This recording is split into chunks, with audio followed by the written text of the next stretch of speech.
नमस्कार दोस्तों, मैं डॉक्टर वंदना आपका अपने चैनल में स्वागत करती हूँ।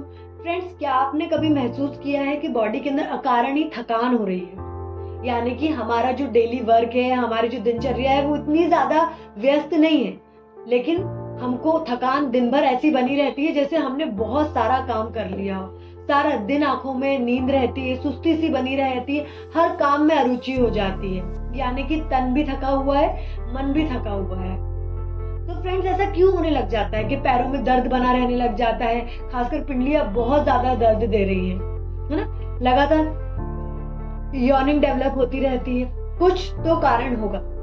तो इसके 6 प्रमुख कारण होते हैं जो हमने ही कहीं ना कहीं अपनी लाइफ स्टाइल में शामिल कर रखे हैं। आज के इस वीडियो में मैं आपके साथ यही डिस्कस करना चाह रही हूँ कि ऐसी कौन सी चीजें हैं जो हमने जाने अनजाने अपनी डेली लाइफ में शामिल कर ली है, और अगर हम इनको थोड़ा सा मॉडिफाई कर लें या इनसे थोड़े से दूर हो जाएं, तो हम देखते हैं कि ये थकान हमारे शरीर से बिल्कुल छूमंतर हो जाती है। तो आइए जानते हैं ऐसी क्या चीज है। सबसे पहली होती है नींद। अब आप कहेंगे कि मैं तो बहुत सोता हूँ या सोती हूँ। तो फ्रेंड्स, नींद की मात्रा और नींद की गुणवत्ता ये दोनों ही बहुत अलग चीज होती है। यानी आप कितनी क्वांटिटी में स्लीप ले रहे हैं और क्या क्वालिटी की स्लीप ले रहे हैं, ये दोनों बातें बहुत अलग अलग है। कई बार कोई व्यक्ति 9 से लेकर 10 घंटे की स्लीप लेने के बावजूद भी सुबह बहुत ज्यादा उनींदा, अनफ्रेश टाइप का फील करते हैं। इसके पीछे कारण ये होता है कि उनकी जो स्लीप है उसमें वो गुणवत्ता थी ही नहीं। तो अब आपको करना क्या है, आपको सोने से मात्र आधे घंटे पहले अपने जो गैजेट्स होते हैं जिनके पर हम बिल्कुल निर्भर है, जैसे कि हमारा मोबाइल, हमारा टीवी, लैपटॉप, इनसे बिल्कुल दूर हो जाना है। मोबाइल को कभी भी अपने सराहने रखकर सोना नहीं चाहिए, क्योंकि इनसे निकलने वाली जो ब्लू तरंगे होती है वो आपके मस्तिष्क से निकलने वाले मेलाटोनिन हार्मोन को प्रभावित करती है, जिससे कि आपको गुड स्लीप लेने में बहुत ज्यादा दिक्कत होने लग जाती है। जिस जगह आप सोते हैं आपके बेडरूम में हमेशा डिम क्वालिटी की लाइट होनी चाहिए। कोशिश करिए बेडरूम ऐसी जगह हो जहाँ पे बाहरी साउंड बहुत कम आता हो, और स्लीप का एक रूटीन होना चाहिए कि आप अगर जैसे 11 बजे रात को सोते हैं तो सुबह 6 बजे तक सोते हैं। बीच में आपको अपना ये रूटीन तोड़ना नहीं चाहिए कि आज लंबी मूवी आ गई तो हमने देख लिया, या मोबाइल पे कुछ चेक कर रहे हैं तो देखते रह गए। ये सब आपको नहीं करना। अगर आप इस रेजिम को फॉलो करते हैं तो आपको देखते हैं आप कि आपको मॉर्निंग में कितनी फ्रेशनेस फील होने लगी। सेकंड कारण होता है हमारा स्ट्रेस। अब आप कहेंगे स्ट्रेस किसको नहीं है? तो हाँ भाई, ये बात सही है कि आज के जमाने में स्ट्रेस तो सभी को है, पर कुछ स्ट्रेस हमने खुद हाथ लेकर अपने जीवन में लाए हैं। जैसे कि आज का काम कल पे टालने की प्रवृत्ति। हम कल करके अपने काम, अपनी जिम्मेदारियों को पीछे करते जाते हैं, और एक दिन वो हमें बोझ लगने लगती है, वो हम पे तनाव डालने लग जाती है और हमारा स्ट्रेस का लेवल बढ़ जाता है। अब स्ट्रेस से थकान का क्या लेना देना? जब भी हमारी बॉडी में स्ट्रेस होता है तो हमारी बॉडी में एक मैकेनिज्म, एक बचाव का मैकेनिज्म चालू होता है, जिससे कि कॉर्टिसोल नामक हार्मोन हमारे शरीर में रिलीज होने लग जाता है। ये कॉर्टिसोल हमारे शरीर में ऊर्जा देने वाले एटीपी और माइटोकॉन्ड्रिया को डिस्ट्रॉय करने लग जाता है, कम करने लग जाता है, जिसकी वजह से हमारी बॉडी में ऑक्सीजन की लेवल कम होती है। और यही वजह होती है कि हमें स्ट्रेस के कारण बहुत ज्यादा थकान महसूस होने लग जाती है। यानी कि जो मानसिक थकान है वो हमारे शरीर पर हावी होने लग जाती है। तो अब आपको करना क्या है, आप योग करिए, थोड़ा सा मेडिटेशन करिए, थोड़ी सी ओपन एयर में जाइए, और आज के काम को आज ही निपटाने की प्रवृत्ति पालिए। कोशिश करिए कि जितना तनाव से दूर हो सके उतना दूर रहिए। थर्ड होता है फ्रेंड डाइट। कई बार हम जाने अनजाने बहुत अनहेल्दी डाइट खाते हैं।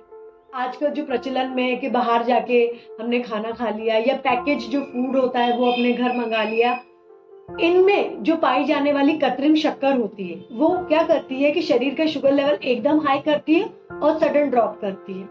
इसकी वजह से शरीर उस तरीके की एनर्जी नहीं बना पाता, और अनहेल्दी फूड तो किसी भी तरीके की एनर्जी देने में वैसे भी थोड़ा सा नाकाम रहता है।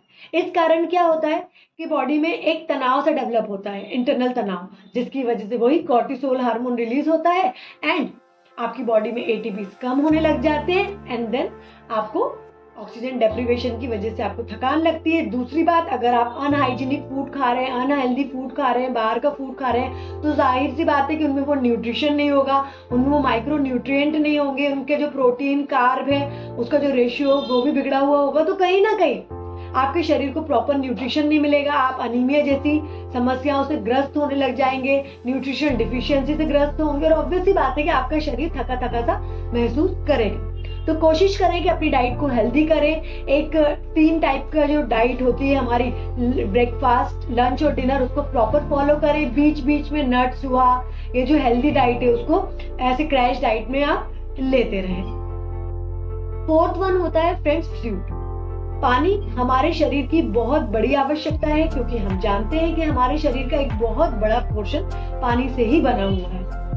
अब जब आपको प्यास लगती है तो कोशिश करिए कि आप पानी ही पिए। जो बाहर की स्वीटनर्स होते हैं या बाहर के जो आर्टिफिशियल स्वीटनर्स होते हैं, स्वीट ड्रिंक्स होती हैं, सोडा होता है, जो फ्रूट जूसेस होते हैं, चाहे उन पे कितना भी लिखा हो कि ये ओरिजिनल है, बट वो कहीं ना कहीं आपके शरीर में जाकर शुगर की मात्रा को रेज करते हैं। वही सडन ड्रॉप की वजह से आपकी बॉडी एकदम से थकने लग जाती है, क्योंकि एटीपी कम होने लग जाते हैं, और डिहाइड्रेशन भी कॉज करती हैं। और डिहाइड्रेशन एक कारण होता है जिसकी वजह से आपके शरीर में ऊर्जा सही तरीके से संचारित नहीं हो पाती, ऑक्सीजन उस तरीके से टिश्यू दर टिश्यू पहुंच नहीं पाती, और आपको पूरा दिन थका थका लगता है। तो एक एवरेज इंसान को कम से कम एक दिन में 8 से लेकर 10 गिलास पानी पीना ही चाहिए। अलार्म लगा लीजिए, लेकिन अपनी बॉडी को डिहाइड्रेट होने से हमेशा बचा के रखिए। इससे भी आप अपनी ऊर्जा को संचित करके रख सकते हैं। 5th होता है फ्रेंड्स लैक ऑफ एक्सरसाइज। अब आप कहेंगे कि भाई मुझे तो वैसे ही इतनी थकान है, मैं कहाँ एक्सरसाइज करूंगा या करूंगी। तो फ्रेंड्स, जब हम एक्सरसाइज करते हैं, ये बात बिल्कुल सही है कि जब हम योग या फिर कोई बाईसाइकिलिंग, रनिंग, वॉकिंग, कुछ भी स्टार्ट करते हैं, जिमिंग, हमें स्टार्टिंग में बहुत दर्द होता है, पूरी मसल्स दुखती है। इसका कारण ये होता है कि अभी तक आप अपनी मसल्स से काम नहीं ले रहे थे, इसलिए वहां पर ऊर्जा देने वाले जो माइटोकॉन्ड्रियाज होते हैं वो कम मात्रा में होते हैं। लेकिन जैसे जैसे आप रूटीन में शामिल कर लेते हैं, आप देखते हैं कि आप 10 से लेके 15 दिन पार कर गए, तो आप देखते हैं कि आपके जो एनर्जी लेवल है अब बूस्ट अप होने लगा। अब आपको जो एक्सरसाइज करने से उतना पेन नहीं होता, थकान नहीं होता, और आप पूरा दिन बहुत रिफ्रेश फील करते हैं। तो एक्सरसाइज को अपनी डेली लाइफ स्टाइल में जरूर शामिल करिए, ये बहुत इंपॉर्टेंट होती है। अगर आप एक्सरसाइज नहीं कर सकते तो मात्र 30 मिनट चलिए, सिर्फ टहलिए, लेकिन अपनी बॉडी को इनएक्टिविटी में ना डालें, एक्टिव रहिए। एक्टिवनेस से आपकी बॉडी जो रहती है वो ऊर्जा का उत्पादन तेजी से करने लग जाती है। फिर 6ठा कारण होता है, जो आपको लगेगा कि ये भी कोई कारण है, ये होता है सोशल आइसोलेशन। सोशल आइसोलेशन का मतलब होता है सामाजिक दूरी। आजकल सोशल प्लेटफॉर्म्स इतने तेजी से डेवलप हो गए कि हमारे पास हजारों दोस्त हैं, लेकिन फेस टू फेस हमारे पास कोई दोस्त नहीं। कई बार हम अपने मन का तनाव, अपनी चिंता किसी के साथ शेयर ही नहीं कर पाते। ऐसी कंडीशन में व्यक्ति को तनाव डेवलप होता है, उस तनाव की वजह से कॉर्टिसोल रिलीज होता है, एंड देन एटीपीज टूटते हैं, ऑक्सीजन कम होती है, और आपको पूरा दिन थकान लगी रहती है। इसलिए अपना एक गुड फ्रेंड सर्कल बनाइए, face to face get together में जाइए, आउटिंग पे जाइए। इससे आपको पॉजिटिव वाइब्स मिलती है, आपके हैप्पी हार्मोन यानी कि सेरोटोनिन रिलीज होता है, जिससे कि आपकी बॉडी एकदम चुस्त और फुर्ती वाली बनी रहती है।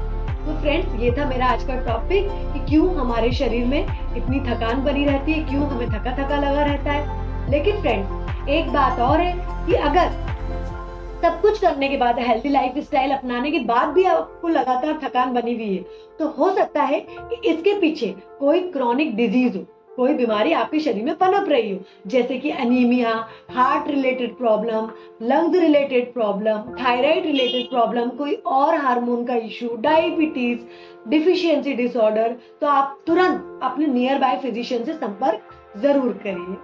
तो फ्रेंड्स, आपको ये टॉपिक कैसा लगा मुझे जरूर बताइएगा। अगर आपको किसी तरीके के स्वास्थ्य संबंधित इशू है तो ये मेरा व्हाट्सएप नंबर है, आप मुझसे कांटेक्ट कर सकते हैं व्हाट्सएप पे। एंड अगर अभी तक आपने मेरा चैनल सब्सक्राइब नहीं किया तो फटाफट से सब्सक्राइब करिए और बेल आइकन को दबाना नहीं भूलिएगा, ताकि मेरे नोटिफिकेशंस आपको मिलते रहे। मैं मिलूंगी आपसे अपने अगले टॉपिक के साथ, जब तक कि मैं डॉक्टर वंदना मारू नामदेव कहती हूँ आपसे